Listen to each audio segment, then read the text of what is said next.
This is the Locked On Jets podcast. I'm your host, John B. from GangGreenNation.com, coming at you with a bonus episode on this Sunday because if there was ever a game that deserved a bonus episode, this was it. I simply could not wait until Monday to talk about this game. The Jets were defeated by the New England Patriots 25-22 in Foxborough. The Jets are now 2-6. They're on a 5-game losing streak. The season's off the rails. This team is in free fall. And I think it's fair to say right now, this is one of the 5 worst teams in the NFL. There's no other way to put it right now because the Jets just lost to an absolutely terrible football team in New England, a team that did everything in its power to give the Jets the game. How many drop passes did the Patriots have in this one? It's a team that's lacking talent. It was a team that was down to its backup quarterback as its dynamic young passer, Drake May, was injured in the first half of this game. And I know the temptation a lot of people are going to have is to pin this loss on the kicker, Greg Zuerlein. And I think a lot of people are going to say, well, if it wasn't for Zuerlein's misses this year, the Jets would be 5-3 or 6-2.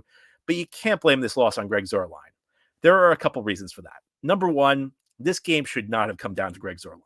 The Patriots were in absolute disarray entering this game. This was a team that was on a 6-game losing streak, a team the Jets had handled, by the way, week 3. You may remember that game back in week 3. The Jets dominated the Patriots 24-3. They were coming back from a London trip. So this was a team that had to deal with that enormous challenge of playing a week after you played in London. And this is a team that had its own issues in the locker room. You may have read up on all the controversy this week surrounding their head coach, Gerard Mayo, who insinuated the team was soft, and that created all sorts of issues within the locker room. I'm sorry, you can't tell me that a game like this should come down to the kicker.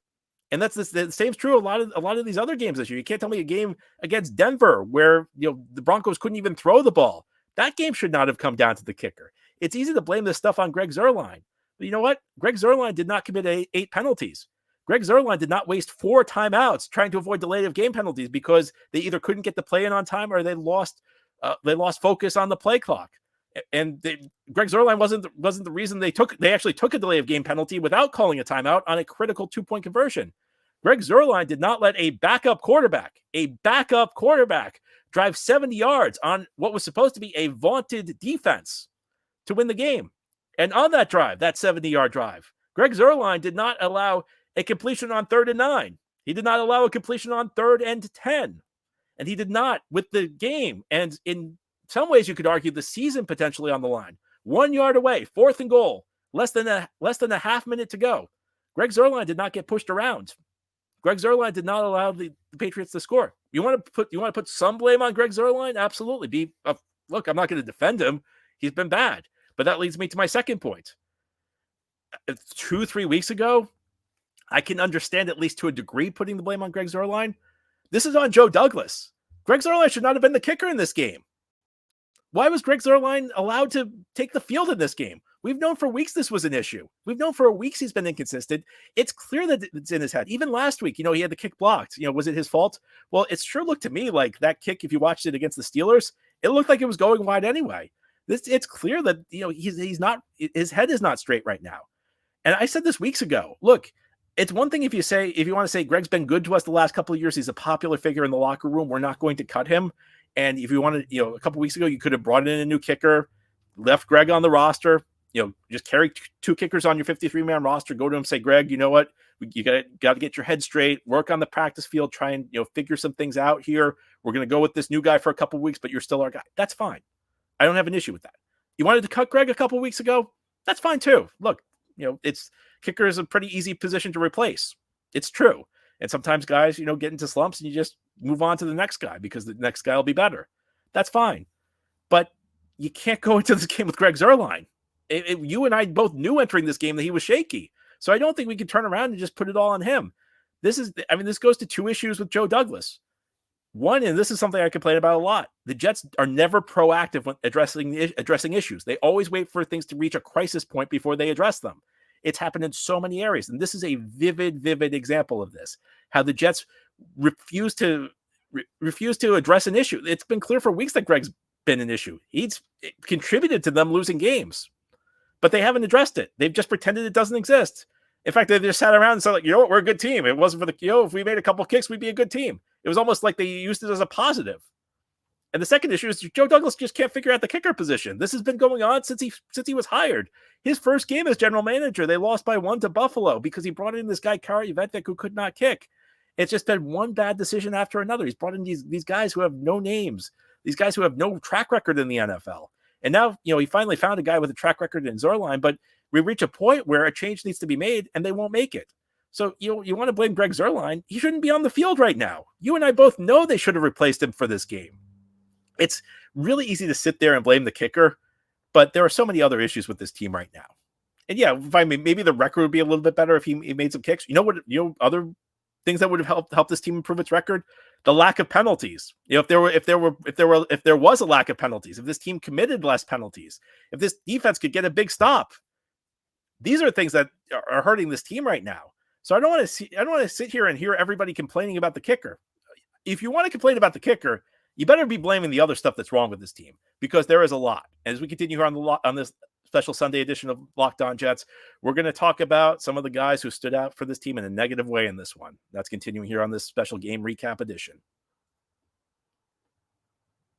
This special edition of Locked On Jets is brought to you by Hillsdale College. Time is our most precious commodity, so don't waste it scrolling through the same mind-numbing content for hours and hours. How can you spend it wisely to improve yourself? Well, our sponsor, Hillsdale College, is offering more than 40 free online courses, including Constitution 101, the meaning and history of the Constitution, Introduction to Free Market Economics, The Great American Story, A Land of Hope, and the Rise and Fall of the Roman Empire.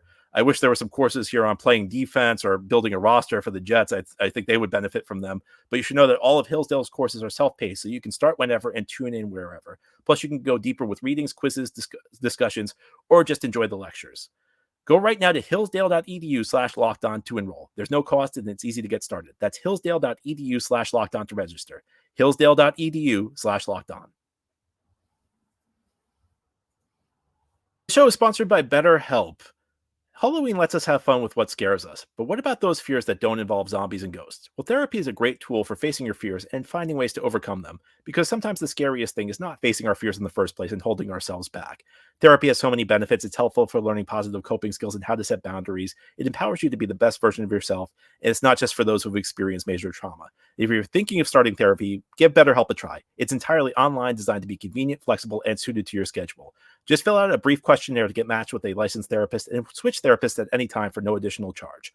Overcome your fears with BetterHelp. Visit betterhelp.com/lockedon today to get 10% off your first month. That's BetterHelp, HELP.com/lockedon. This is the Locked On Jets podcast on this Sunday as we recap a brutal loss for the New York Jets. They were defeated by the New England Patriots 25-22 in Week 8 action. And look, there are plenty of fingers being pointed at the kicker, and there are plenty of fingers being pointed at the coaching staff right now. But it's time for some real talk. And if you want to know the biggest reason the Jets are 2-6 right now, is a lot of the guys who are big name players on this team are not playing like big name players.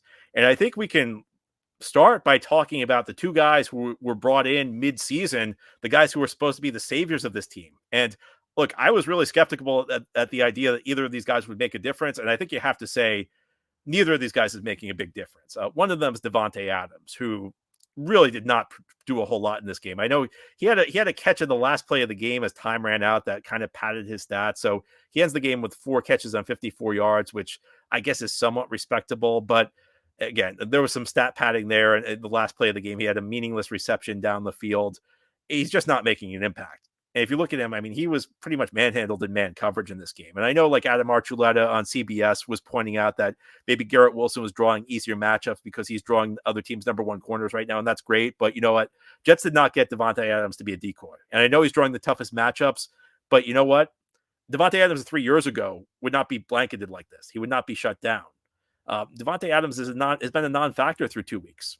And it's not been for a lack of Aaron Rodgers trying to get him the ball. He had 6 targets in this game, second behind Garrett Wilson, and Garrett Wilson should have led the team in targets because Garrett Wilson was one of the few Jets who played well in this game. He's not making an impact.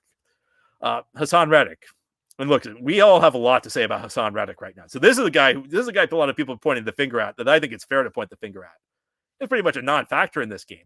And you know when I was really looking for Reddick, I mean, there were a lot of points I had my eye on Reddick in this game. And yes, it's fair to say there were moments where the Patriots were paying him extra attention. They were throwing some traffic at him. They were throwing chips at him. They were helping out their offensive line on him. But he was pretty much missing. And the point where I was really looking for Reddick to make an impact was in the fourth quarter, because the Jets were trying to close out this game. The Jets were trying to hold a lead in the fourth quarter. And as much as you get Hassan Reddick for his pass rushing ability, the point where you are absolutely banking on that is when you have a lead in the fourth quarter and you're trying to close out a game. And 2 drives in the fourth quarter the Patriots had where they went down the field and scored to take the lead on the Jets. And on those drives, we talked about the game-winning drive where the Patriots converted a 3rd and 9 and a 3rd and 10. Well, there was a drive before that where New England went ahead on a field goal. They converted they converted a 3rd and 9 on that drive. So Hassan Reddick was nowhere to be found on those plays. What's going on with him? Well, we know what's going on with him. He hasn't played, and he's just looking to cash in. Well, it didn't work very well in this one. He played. He was a complete non-factor. Sauce Gardner. Sauce Gardner is just really disappointing me right now. I think we're at the point where we can say Sauce Gardner's having a bad season. I keep hearing people say Sauce Gardner's overrated. Well, I think overrated implies that the hype he got was never justified. And that's not true. I don't think it's fair to say Sauce Gardner was overrated because Sauce Gardner, his first 2 years, was a complete lockdown corner. You could not get open on him. You could line up one-on-one against anybody and shut them down. Well, Sauce Gardner has been anything but a lockdown corner so far this season. And he got out a big completion on that final drive. And again, that's the point where you're looking for your stars to turn to your stars. At 2-5, I don't know if the season was really on the line for this team. I know they kept playing up the idea that CBS the next 4 days are going to make or break this team. I don't know if that was true. I think at 2-5, it was a really long road back. Even if the Jets had won this game and beaten Houston Thursday night, it's still a lot to ask. But look, any chance the Jets had of a miracle comeback started with winning this game, and with the game on the line. If you're going to say that, and the Jets are the ones saying the season was on the line, you expect Sauce Gardner to show up against a team that doesn't have a top-notch receiver. And he simply did not. And Aaron Rodgers, look, I know the stat line looks pretty good. He made some excellent throws to Garrett Wilson. I think that Garrett Wilson had a big game in this one. This was Garrett Wilson's best game of the season. Garrett Wilson bounces back in a big way from that disappointing performance Sunday night against the Steelers. 5 catches for 113 yards. There were some good throws there. Aaron Rodgers' stat line looks solid. 17 of 28, 233 yards, 2 touchdowns, and 8.3 average per attempt. But Aaron Rodgers, if you watch that game, there were a lot of shaky moments. He was very inconsistent, and he just can't handle any sort of pass rush. And I think part of the reason he had the success to the extent he had it was that the Patriots just don't have a very good defense, and they don't have a very good pass rush. And there were a lot of moments where he had clean pockets to throw in. And you still see flashes of the old Rodgers, but it's just gotten to the point where he can't move. And the deeper we get into the season, the shakier he looks. And it just feels like the hits just keep piling up and keep piling up on him. He just gets more and more banged up. It becomes tougher and tougher for him to operate. And it's tough to see how it gets better. And at this point, that might be academic because this team's 2-6. This team it's not just, and it goes beyond them being 2-6. It's that this team hasn't shown any sort of capability to play high level football. So going 500 the rest of the way would be tough. To get, the 7 to 8 wins in the last 9 games they need to make the playoffs, it's a virtual impossibility. I said it last week that it was the worst team money could buy. It's even worse than I thought it was last week. It's beyond the worst team money could buy. Anyway, thank you for listening to this special edition of Locked On Jets. We'll be back tomorrow with our full Monday show. If you enjoy this show, please give it a thumbs up if you're watching on YouTube, or a 5-star rating if you're listening on a podcast source, and also subscribe wherever you watch or listen. Until Monday, enjoy your day, or at least as best you can. Try and enjoy the rest of the games. We'll chat again tomorrow.